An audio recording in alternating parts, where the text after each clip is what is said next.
नमस्कार, मैं हूं प्रकाश श्रीवास्तव और हमारे खास कार्यक्रम पूरा सच में आपका स्वागत है। और खबरों की दुनिया में पूरा सच बहुत जरूरी होता है, क्योंकि झूठ से भी ज्यादा खतरनाक होता है अधूरा सच, और उसी तरह खतरनाक होती है अधूरी खबर। इसलिए हम आपको बताएंगे पूरा सच, वो भी तथ्यों, तर्कों और सबूतों के साथ। तो आइए बिना देर किए देखते हैं पूरा सच।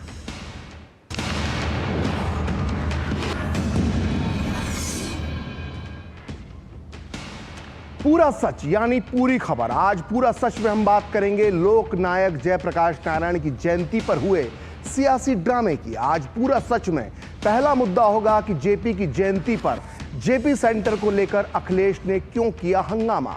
आज पूरा सच में हम आपको बताएंगे कि जेपी सेंटर का पूरा सच क्या है। जेपी, जिन्हें सादगी की मिसाल कहा जाता था, आखिर उनके नाम पर बनने वाले सेंटर में क्यों बनाया जा रहा था 5 स्टार होटल, आलीशान स्विमिंग पूल और आलीशान क्लब। बताएंगे पूरा सच। और आज पूरा सच में दूसरा मुद्दा होगा समाजवादी पार्टी कैसे भूल गई है जयप्रकाश नारायण के समाजवाद के सिद्धांत को। आपको बताएंगे कि परिवारवाद पर क्या थे जेपी के अनमोल विचार। आज पूरा सच में तीसरा मुद्दा होगा बांग्लादेश में फिर से लगा हिंदू मंदिरों की सुरक्षा पर सवालिया निशान। जिस मंदिर में पीएम मोदी ने चढ़ाया था देवी को मुकुट, वो कैसे हो गया चोरी। तो आइए देखते हैं पूरा सच पूरे विस्तार के साथ। आज देश के महान नेता और संपूर्ण क्रांति का नारा देने वाले लोक नायक जयप्रकाश नारायण की जयंती है।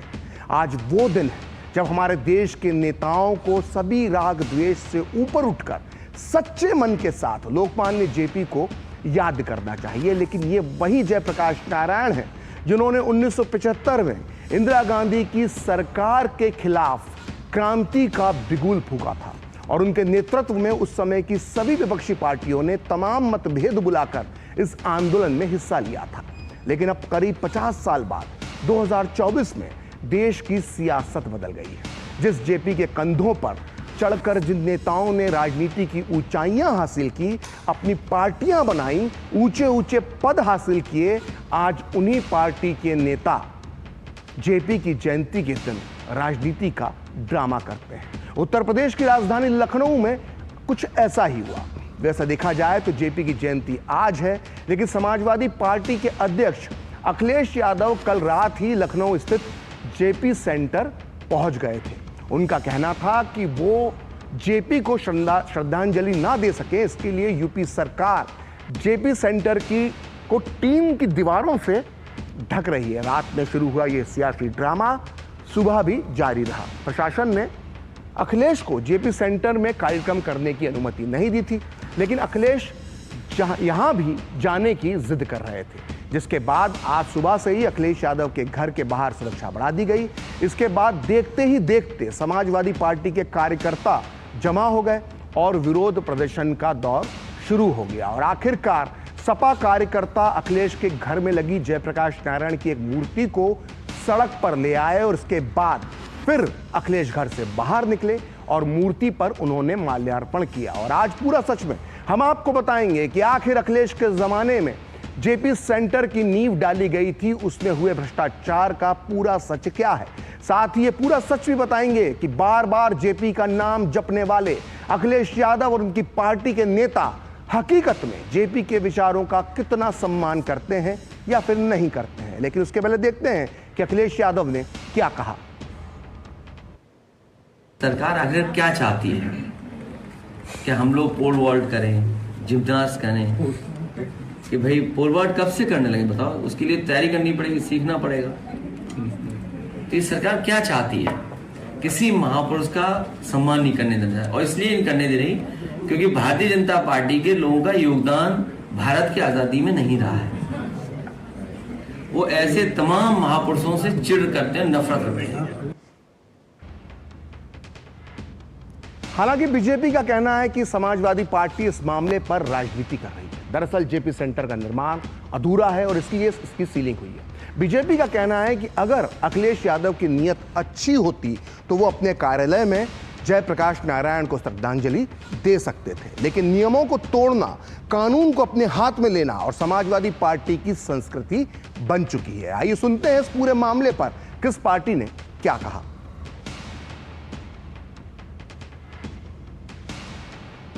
जेपी आंदोलन चला था, उसमें नीतीश भी थे, इस तरीके से समाजवादी पार्टी के सभी लोग थे और सी क्रांति ने परिवर्तन किया था।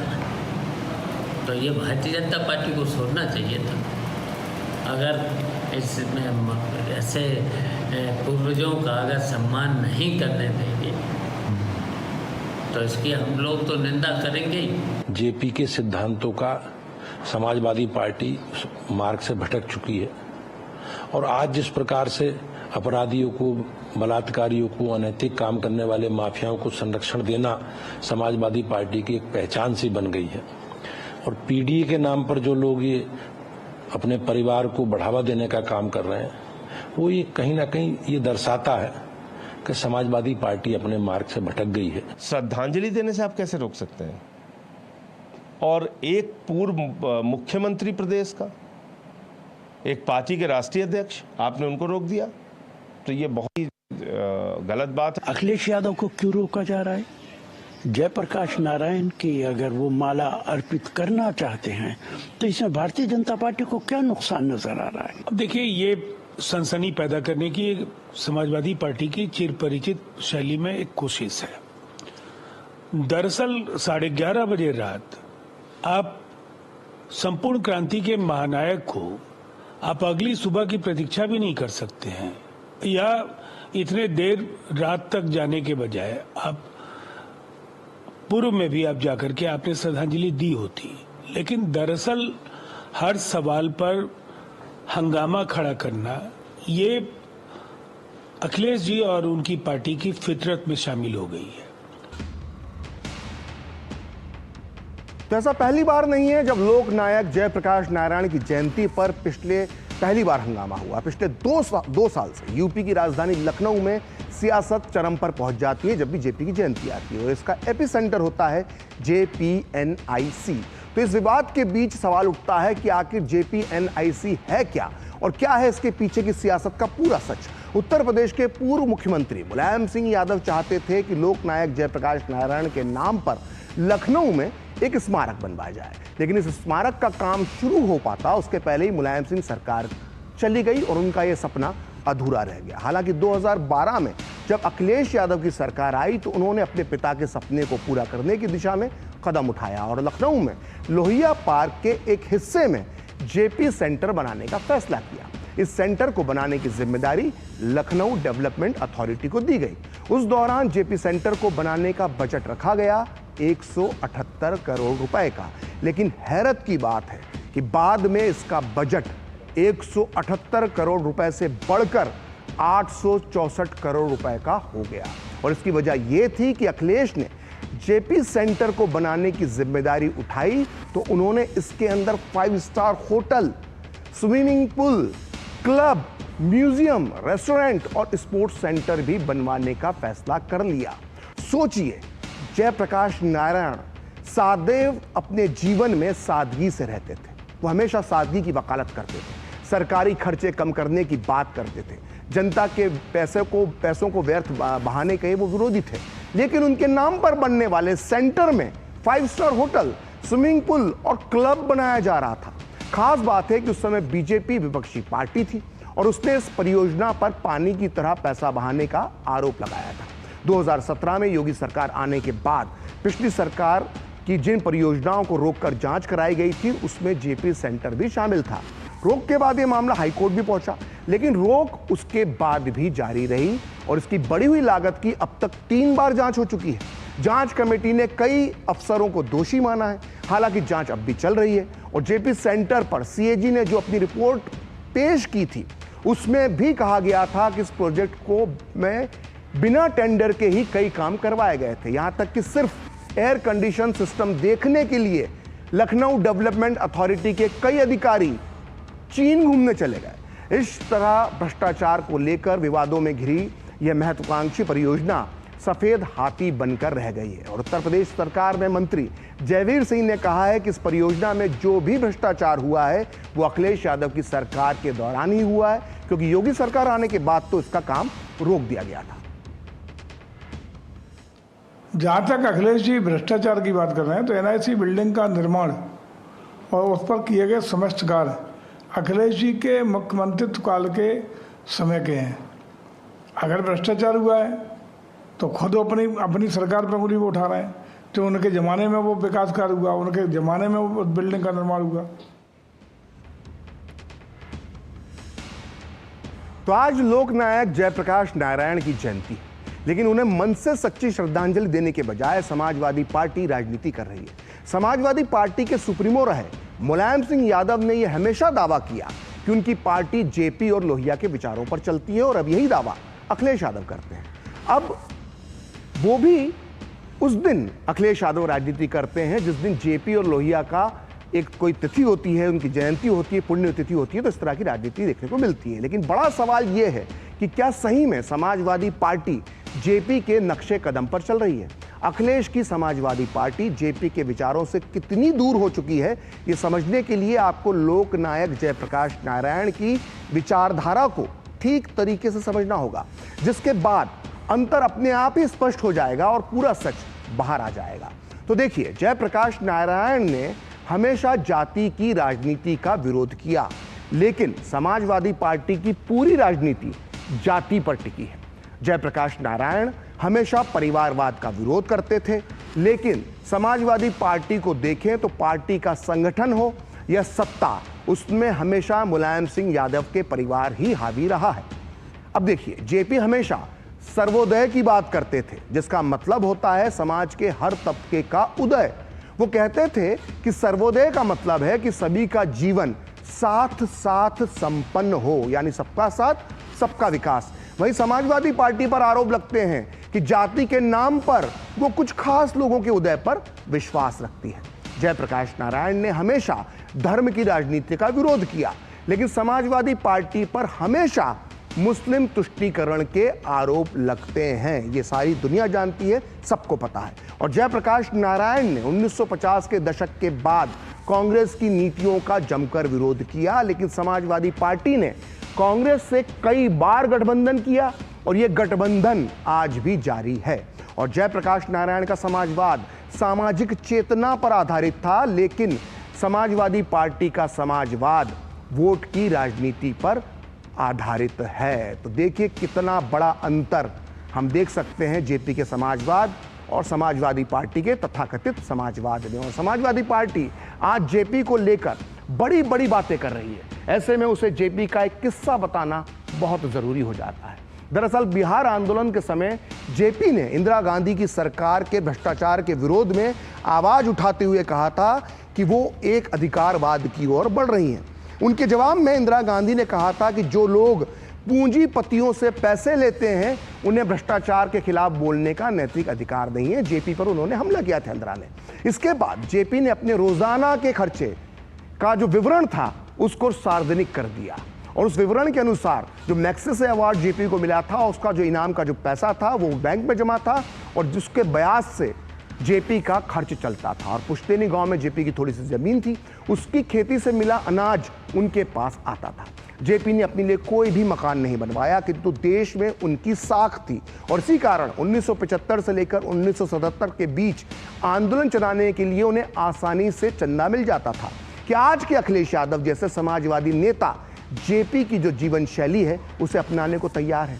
आप खुद तय कर लीजिए कि आज खुद को समाजवादी नेता कहने वाले दरअसल कितने समाजवादी रह गए। तो लोकनायक जयप्रकाश नारायण ने हमेशा भारत में न्यायपूर्ण सामाजिक व्यवस्था की स्थापना के लिए संघर्ष किया। जेपी आजीवन परिवारवाद की राजनीति के विरोधी रहे। उनके परिवार का कोई भी सदस्य कभी भी राजनीति में नहीं रहा। यही कारण था कि आपातकाल के समय इंदिरा गांधी की पारिवारिक राजनीति का मुखर विरोध उन्होंने किया, और जेपी का समाजवाद समाज के हर वर्ग को विकास की मुख्यधारा में साथ चलने की वकालत करता था, ना कि परिवारवाद का। या वो परिवारवाद की राजनीति के विरोधी थे। और अब सवाल उठता है कि हर बार मौका देखकर जेपी के नाम की माला जपने वाले अखिलेश यादव परिवारवाद की राजनीति से किनारा करेंगे या नहीं करेंगे। कहा जाता है कि मुलायम सिंह यादव के परिवार के 45 लोग ना केवल राजनीति करते हैं, बल्कि वो कई बार बड़े बड़े पदों पर ये 45 लोग रह चुके हैं। और अब पूरे 45 नाम तो नहीं लिए जा सकते हैं यहाँ पर, लेकिन एक छोटी सी वानगी तो हम इस पूरा सच में देख ही सकते हैं। ये देखिए, अखिलेश यादव जो मुलायम सिंह यादव के बेटे हैं, समाजवादी पार्टी के मुखिया हैं, पूर्व सीएम रह चुके हैं और अब कन्नौज से सांसद हैं। अब देखिए, ये डिंपल यादव है, फिलहाल मैनपुरी से सांसद हैं और इसके पहले भी 3 बार सांसद रह चुकी हैं। अब मिलिए प्रोफेसर राम गोपाल यादव से, जो मुलायम सिंह यादव के भाई हैं, अखिलेश के चाचा हैं और राज्यसभा के सांसद हैं। अब आपकी मुलाकात करवाते हैं धर्मेंद्र यादव से, जो यूपी के आजमगढ़ से लोकसभा चुनाव जीतकर संसद पहुंचे हैं और इसके पहले वो मैनपुरी और विदायूं से भी सांसद रह चुके हैं। अब मिलिए आदित्य यादव से, ये यादव परिवार का नया चेहरा है, जो इसी साल 2024 में बदायूं से लोकसभा का चुनाव जीतकर सांसद बने हैं। और ये हैं अक्षय यादव, जो यूपी के फिरोजाबाद से लोकसभा के सांसद हैं। और उसके बाद नंबर आता है अखिलेश यादव के प्रिय चाचा जी शिवपाल यादव का, जो समाजवादी पार्टी के राष्ट्रीय सचिव हैं, यूपी विधानसभा में विधायक हैं और 2 बार मुलायम सिंह की सरकार में, अखिलेश की सरकार में मंत्री रह चुके हैं। और इनके अलावा तेज प्रताप यादव भी हैं, जो 2014 में मैनपुरी से सांसद बने थे और इनकी खासियत यह है कि ये लालू प्रसाद यादव के दामाद भी हो सकते हैं। तो ये है परिवारवाद, जिसका विरोध जेपी करते थे। और दरअसल अखिलेश यादव की पार्टी का नाम ही सिर्फ समाजवादी पार्टी है, लेकिन उनके काम सभी समाजवादियों से अलग होते हैं। जिस जेपी ने कांग्रेस हटाओ का नारा दिया था, आज खुद को उनका समर्थक बताने वाले अखिलेश यादव उसी कांग्रेस पार्टी के साथ हैं। ये वही कांग्रेस है जिसने देश में इमरजेंसी लगाकर लोकतंत्र और संवैधानिक संस्थाओं की मर्यादाओं को तार-तार कर दिया था। जेपी का आंदोलन कांग्रेस की परिवारवादी, वंशवादी और जातिवादी विचारधारा के विरोध में भी था। लेकिन आज कांग्रेस की तरह ही समाजवादी पार्टी भी परिवारवाद, वंशवाद और जातिवाद को बढ़ावा देने में जुटी है। और इसी बीच बीजेपी ने कहा है कि सत्ता की प्यास में समाजवादी पार्टी के नेताओं ने अपनी विचारधारा, आदर्शों का त्याग दिया है और जेपी आंदोलन को कुचलने वालों की गोद में बैठकर अब वो सवाल पूछ रहे हैं। लोक नायक जयप्रकाश नारायण के सिद्धांतों, विचारों को कुचलने वालों के साथ गोद में बैठकर राजनीति करने वाले लोग आज ड्रामेबाजी कर रहे हैं। लोक नायक जयप्रकाश के आंदोलन को 70 के दशक में किसने कुचला था? किसने देश के अंदर आपातकाल लगाया था? और लोक नायक जयप्रकाश नारायण जी ने उसको स्वतंत्रता के दूसरे आंदोलन के साथ जोड़ते हुए देश के अंदर लोकतंत्र की रक्षा के लिए सब कुछ निछावर किया। अखिलेश यादव जी राजनीति कर रहे हैं। जो नोटिस जारी किया है वो स्पष्ट करता है कि अभी कंस्ट्रक्शन इनकम्प्लीट है। अगर अखिलेश यादव जी को इतना ही सच्ची नीयत से इंटरेस्ट होता तो वो अपने ऑफिस के अंदर भी जयप्रकाश नारायण जी को नमन कर सकते थे। दिक्कत यह है कि आज समाजवादी पार्टी जयप्रकाश नारायण जी के आइडियल्स को भूल चुकी है।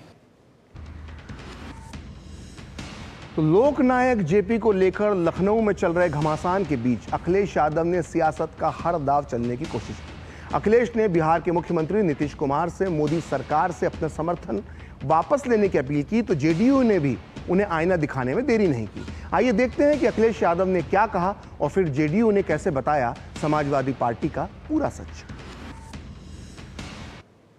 नीतीश कुमार जी मुख्यमंत्री बिहार उस आंदोलन से जुड़े रहे, संपूर्ण क्रांति के आंदोलन से जुड़े रहे। जेपी जी के साथ और उस समय के समाजवादी लोगों के साथ उन्होंने काम किया है। ये मौका मिला उन्हें कि जो लोग जेपी और लोकतंत्र का अपमान कर रहे हैं उनसे समर्थन वापस लें। बिहार के मुख्यमंत्री नीतीश कुमार तो लोकनायक जयप्रकाश नारायण के एक प्रमुख सेनानी हैं, उस आंदोलन के अगली कतार के नेता हैं। दूसरी तरफ बिहार में उन्होंने उन जीवन मूल्यों को अपनाया है। हमारे यहाँ परिवारवाद की आपको कोई गुंजाइश नहीं दिखेगी।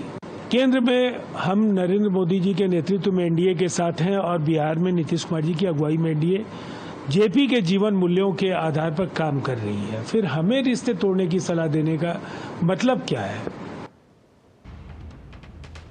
तो लोकनायक के शब्दों को असलियत में चरितार्थ करने वाले जयप्रकाश नारायण बेहद समर्पित जननायक और मानवतावादी चिंतक थे। इसके साथ साथ उनकी छवि अत्यंत शालीन और सादगी के साथ जीवन जीने वालों की थी। देश में आज़ादी की लड़ाई से लेकर साल 1977 तक तमाम आंदोलनों की मशाल जेपी ने थामी और जयप्रकाश नारायण का नाम देश के ऐसे शख्स के रूप में उभरता है जिन्होंने अपने विचारों, दर्शन और व्यक्तित्व से देश की दशा और दिशा तय की।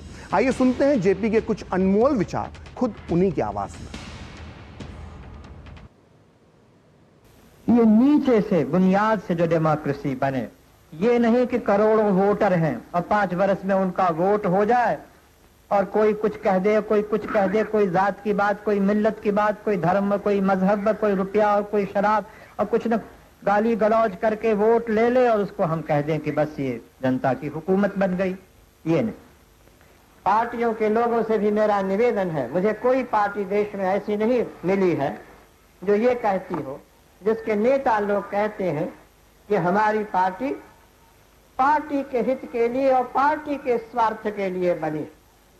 हर पार्टी यही कहती है कि हमारी पार्टी देश के हित के लिए, राष्ट्र के हित के लिए और इस देश की गरीब जनता के हित के लिए है।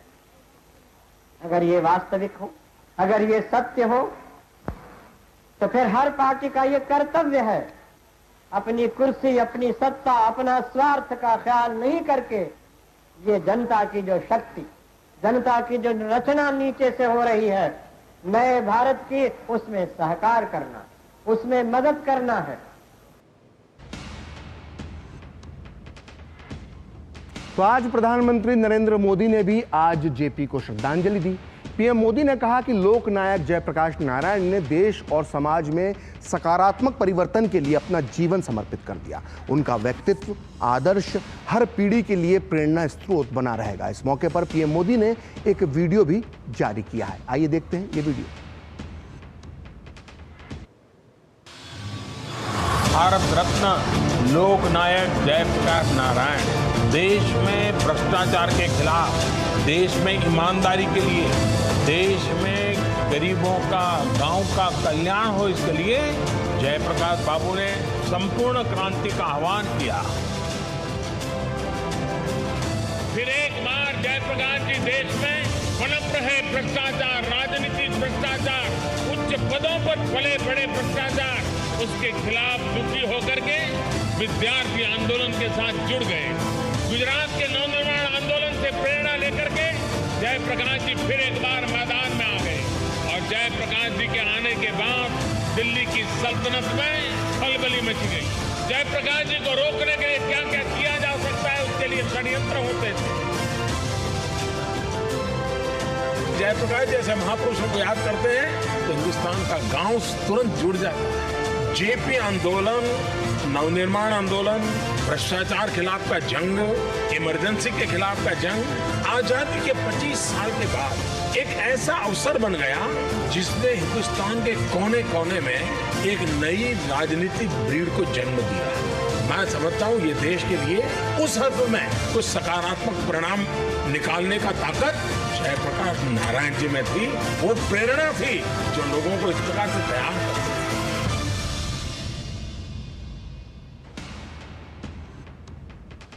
तो पूरा सच में वक्त है ब्रेक का और ब्रेक के बाद बताएंगे कि बांग्लादेश में कब सुरक्षित होंगे हिंदू मंदिर।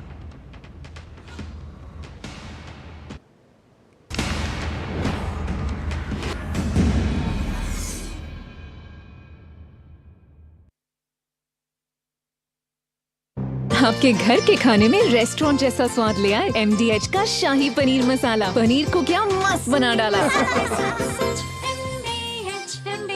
बात जब पीढ़ियों के लिए बनने वाले घर की हो तो जिम्मेदारी बड़ी हो जाती है। गैलेंट समझता है ये जिम्मेदारी। अब डबल M रिब्स के साथ गैलेंट एडवांस TMT रीबार, निर्माण का रियल हीरो। हाथ धो कर आते हैं। साबुन की जगह हैंड वॉश। मोहन का प्रमोशन हो गया क्या? सैवलॉन हैंड वॉश तो हमारा रोज का है। सिर्फ 10 रुपए में 200 ml हैंड वॉश बनाओ। Savlon powder to gel hand wash, germ से बचाए, शान बढ़ाए। सारी छुर्रियाँ भर देती हैं, दीवार हमवार कर देती हैं। तो पुट्टी भर ले, हाँ पुट्टी भर ले। वंडर वॉल पुट्टी दे एक परफेक्ट फिनिश। गोल्डी मसाले के 100 ग्राम के स्पेशल पैक्स में फ्रेशनेस लॉक है। ऐसे गोल्डी मसाले जहां जाएं रिश्ते बनाएं।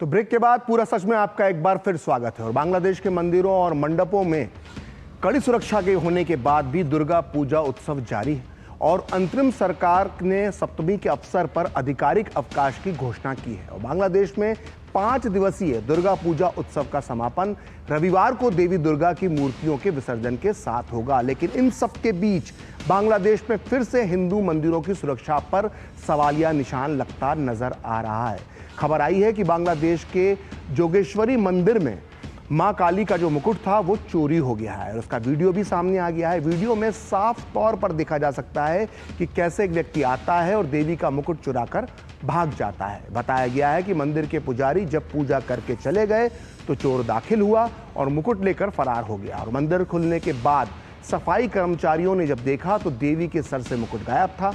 इस मुकुट के चोरी होने की चर्चा इसलिए भी ज्यादा हो रही है क्योंकि चांदी का बना और सोने की परत वाला ये मुकुट प्रधानमंत्री नरेंद्र मोदी ने मंदिर में मां काली को चढ़ाया था और जशेश्वरी देवी 51 शक्तिपीठों में से एक है। और मामले की खबर मिलते ही बांग्लादेश में भारतीय हाई कमीशन ने इस घटना पर गंभीर चिंता जताई है और बांग्लादेश की सरकार से जल्द घटना की जांच कर दोषियों को कड़ी सजा देने की अपील की है।